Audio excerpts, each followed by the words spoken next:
The snow falls heavy over the Ardennes forest. It is December 1944, the middle of winter, the coldest winter in 50 years.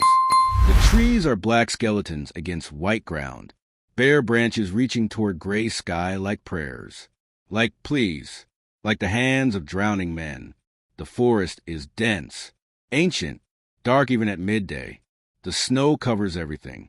The ground, the fallen logs, the bodies, always the bodies. The air is so cold it burns. Each breath is fire in the lungs. Each exhale is white mist, like ghosts, like souls leaving bodies, like hope dying. The temperature is minus 15 Celsius, maybe colder. The thermometers stopped working days ago, frozen solid, broken, like everything else, like everyone else. The smell is of pine and snow and gunpowder and death, always death. It clings to clothing, to skin, to memory. The sound of artillery is distant, muffled by snow, by trees, by cold, but constant, always there. A reminder that the war continues, that death waits, that this is not over. Not yet, not ever. The Battle of the Bulge has been raging for a week. Hitler's last offensive, his final desperate gamble. Throw everything at the Allies, break through, split their lines, capture Antwerp, force a negotiated peace, or die trying. The German forces came out of nowhere, out of the fog, out of the forest, out of hell. Panzers, SS divisions, Volksgrenadiers, hundreds of thousands of men, thousands of tanks. Overwhelming, shocking, brutal. The American lines buckled, broke, retreated. The 101st Airborne is surrounded at Bastogne, cut off, besieged. The situation is desperate. The weather is worse. No air support. The skies are gray, closed. The planes cannot fly, cannot help, cannot save. The soldiers are alone, in the snow, in the cold, in the forest, fighting, dying, freezing, praying. In a foxhole 3 kilometers north of Bastogne, an American soldier sits. His name is Private First Class Samuel Morrison. Sam to his friends, Morrison to his squad. He is 21 years old. From Georgia, a small town called Macon. Population 3,000. Everyone knows everyone. Church on Sundays. Sweet tea on porches. Football on Friday nights. Simple life. Good life. Gone life. Sam enlisted in 1943. Right out of high school. His father did not want him to go. Tried to get him deferred. Farm work. Essential work. But Sam went anyway. Duty. Honor. Country. All the words. All the reasons. All the lies young men tell themselves to make war seem noble. He shipped out in January 1944. Trained at Fort Benning. Then England. Then Normandy. He landed on D-Day +7. Omaha Beach. The sand was still red, the bodies still washing ashore. He fought through France, through Belgium, through hell, and now he is here, in the Ardennes, in the snow, in a hole in the ground, waiting to die. His foxhole is small, 2 meters long, 1 meter wide, 1 meter deep, dug into frozen earth with entrenching tools, with bayonets, with bare hands. The walls are frozen mud. The floor is ice. He shares it with another soldier, Private Joey Matthews, from Brooklyn, loud, funny, Jewish, 19 years old, too young, too full of life, too good for this. They crouch together, press close, for warmth, for comfort, for humanity. Their uniforms are olive drab, wool, supposed to be warm. They are not. The cold seeps through, into bones, into blood, into soul. They were overcoats. M1943 field jackets. Not enough. Never enough. Their hands are wrapped in rags. Their boots are tied with wire. Everything is falling apart. Everything is improvised. Everything is survival. Sam's rifle leans against the wall. M1 Garand. Good rifle. Reliable. Semi-automatic. 8-round clip. He has 3 clips left. 24 rounds. That is all. Ammunition is short. Everything is short. Food, water, medicine, hope. Joey has his rifle too, and a canteen. Frozen solid. The water is ice. Useless. They have not drunk in 6 hours. They eat snow. It makes them colder. But it is liquid. It is something. Sam reaches into his coat, pulls out a book. Small, black leather. Worn. The cover is cracked. The pages are yellowed, dog-eared, stained. It is a Bible, King James Version, given to him by his mother the day he shipped out. She pressed it into his hands, tears in her eyes. She said, "Keep this with you, Samuel. Keep it close. It will protect you. God will protect you." Sam took it, not because he believed. He was not sure he believed. Not in God, not in protection, not in miracles. But he took it because his mother believed, and that was enough. He has carried it ever since, in his pack, in his pocket, close to his heart. He has read it, some, in quiet moments, in foxholes, in fear, the Psalms mostly, the 23rd. The Lord is my shepherd. I shall not want. He mocketh me to lie down in green pastures. He leadeth me beside still waters. He restoreth my soul. There are no green pastures here, no still waters, just snow, just death, just cold. But the words comfort, the rhythm, the familiarity, the hope that maybe, just maybe, someone is listening, someone cares, someone will save. Joey sees the Bible. He smiles, not a happy smile, a sad smile, a knowing smile. He says, "You reading that again, Morrison?" Sam nods. Joey says, "Does it help?" Sam thinks, then says, "I do not know. Maybe." Joey says, "My grandmother gave me one. Torah. I left it in England. Thought it would get damaged. Thought I would be back for it. Now." He trails off. Does not finish. Does not need to. Sam understands. Now, they might never go back. Now they might die here. In this forest. In this hole. In this cold. Sam says, "You want to read this one?" Joey shakes his head. He says, "No thanks. I will stick to praying in my head. More portable." Sam almost laughs. Almost.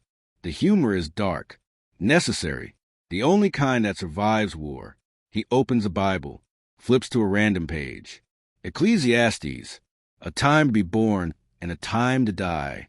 A time to plant and a time to uproot. A time to kill and a time to heal. A time to tear down and a time to build. A time to weep and a time to laugh. A time for war and a time for peace. Sam wonders when the time for peace will come, if it will ever come. He reads silently, lips moving, breath misting. Joey watches, then looks away, over the edge of the foxhole, scanning, always scanning, looking for Germans, for movement, for death. The forest is quiet. Too quiet. The kind of quiet that precedes violence. That warns. That screams without sound. Joey says, "Morrison, I do not like this." Sam looks up. Says, "What?" Joey says it's quiet. It is too quiet. Where are they? Sam says, "Maybe they pulled back. Regrouped." Joey says, "Or maybe they are right there. In the trees. Watching. Waiting." Sam looks. Sees nothing. Just snow, just trees, just shadows. But Joey is right. The Germans could be anywhere. 10 meters away. 5. Right there. Invisible. Patient. Deadly. At 1,400 hours the shelling starts. No warning. Just impact. Explosions. The ground erupts. Trees shatter. Snow flies. The sound is deafening. Shell after shell. Mortars. Artillery, Nebelwerfer, screaming Mimis, the shriek of rockets, the concussion of blasts. The world becomes fire and noise and terror. Sam and Joey press themselves flat, hands over heads. Useless gesture. If a shell lands in the foxhole, they are dead, vaporized, gone. They know it, but they do it anyway, because it is human, because it is instinct, because it is all they can do. The barrage lasts 10 minutes. Maybe less. Feels like hours. Feels like eternity. Then silence. Ringing silence. Ears cannot hear. Head cannot think. Just shock. Just fear. Just survival. Sam lifts his head. Looks. The forest is changed. Trees down.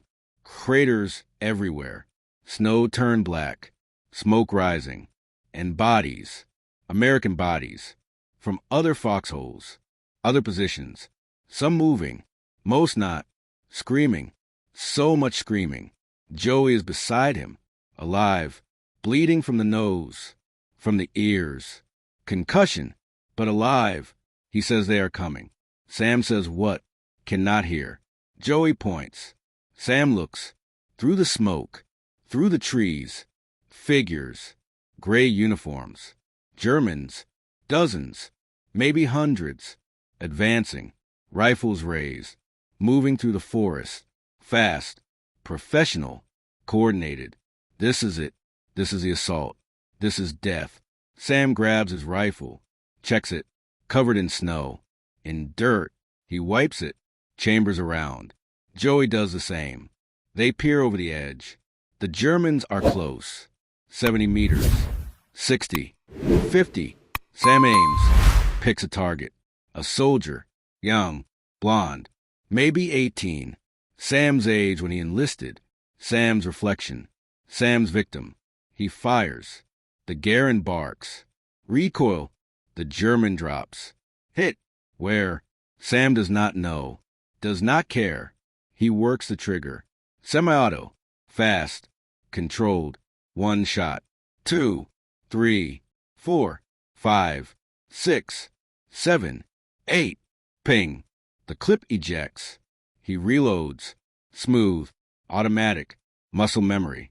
Joey is firing too. Methodical. Calm. Despite the fear. Despite the chaos. Despite everything. The Germans fall. But more come. Always more. They fire back. Bullets snap. Hit trees. Hit dirt.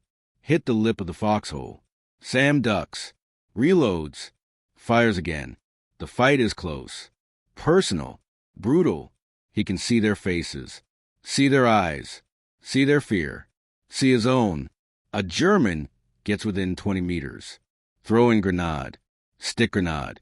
Potato masher. The handle spinning. Sam shoots him. The man falls. The grenade falls. Lands 5 meters away. Sam dives. Covers Joey. Explosion. Dirt rains. Shrapnel hisses. Sam feels impact. His back. His shoulder. Hit. Pain. Sharp.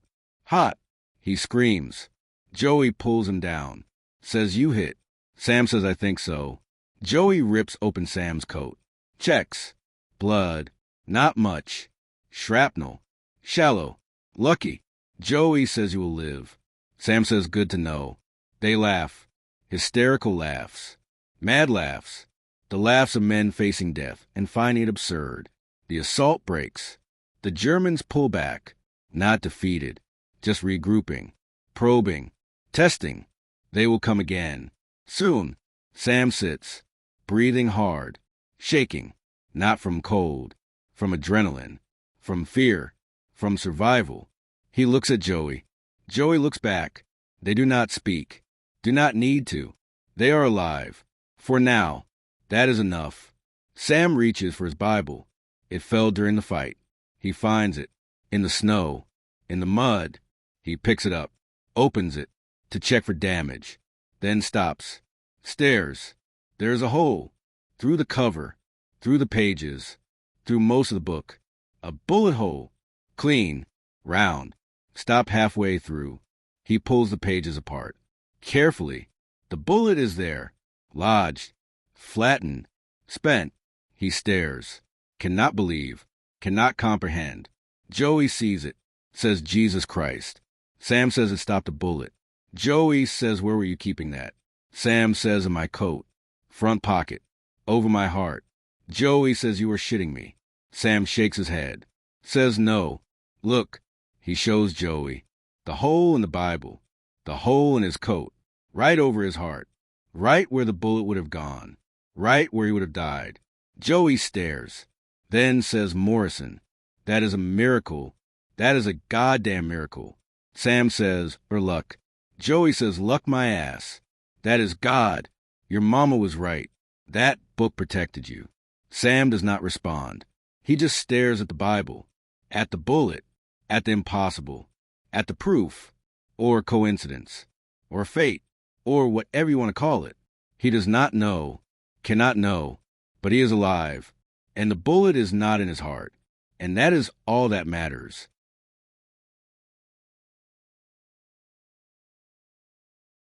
The days pass. The battle continues. The Germans attack. Again and again, the Americans hold. Barely. The cold worsens. Men freeze to death. In foxholes. On guard duty. Standing up. Literally frozen. The medics cannot help. No supplies. No morphine. No bandages. Just snow. Just cold. Just prayers. Sam keeps the Bible. And the bullet, he shows no one else. Just Joey. The others would not understand, would think he is crazy, or lucky, or lying. But Joey understands. Joey believes, or wants to believe, needs to believe, that something is watching, that something cares, that they might survive. On Christmas Eve, the weather breaks. The sky is clear. The sun shines. Weak, pale, but there. The planes come, C-47s, Dakotas, supply drops, ammunition, food, medicine, blankets, hope. The men cheer, actually cheer, first time in weeks. The 101st holds. The Germans are pushed back, slowly, painfully, but back. The siege lifts. Reinforcements arrive. Patton's Third Army, tanks, artillery, fresh troops. The tide turns. By mid-January, the battle is over. The bulge is gone. The line restored. The Germans defeated, broken, retreating. The Allies advance into Germany, toward Berlin, toward victory, toward end. Sam survives. He fights through Germany, through the Rhineland, through the Ruhr. He sees Dachau, the camp, the bodies, the horror. He vomits. Everyone vomits. No one speaks. What is there to say? What words exist for this? He carries the Bible and the bullet through every battle, every town, every horror. On May 8th, 1945, the war ends. Germany surrenders. V-Day, victory in Europe. Sam is in Austria, in a small town whose name he cannot pronounce. The men celebrate. Drinking, shouting, crying. Sam sits alone, on a stone wall, looking at mountains, at sky, at peace. He thinks about all he has seen, all he has done, all he has survived. He thinks about the Bible, about the bullet, about the miracle, or luck, or fate. He still does not know, but he is alive, and so many are not. That is the only truth, the only certainty. He pulls out the Bible, opens it to the bullet, still there, lodged between Psalms and Proverbs, between faith and wisdom, between life and death. He thinks about his mother, about her words. It will protect you. It did. Somehow, against all odds, against all reason. It did. He goes home in July 1945, sails from Le Havre to New York, to Georgia, to Macon. His mother meets him at the train station. She has aged, gray hair, lined face, but alive, smiling, crying. She holds him, does not let go, for minutes, for hours, forever. His father is there too, silent, stoic, but tears in his eyes, proud tears, grateful tears. They drive home, through familiar streets, past familiar places. Everything is the same, and everything is different. Sam is different, changed, hollowed, haunted. He cannot explain, cannot share, cannot make them understand. So he does not try. He just lives, works his father's farm, planting, harvesting, simple work, honest work. Good work. He marries a girl from church. Mary, sweet, kind, patient. They have children. 3, 2 boys, 1 girl. Life continues, normalizes, but the war never leaves. The dreams never stop. The memories never fade. He keeps the Bible and the bullet in a drawer in his bedroom.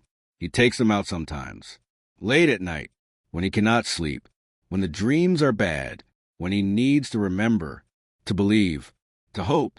In 1965, 20 years after the war, Sam is invited to speak at his son's high school about the war, about service, about sacrifice. He does not want to go, does not want to talk, does not want to remember, but Mary convinces him.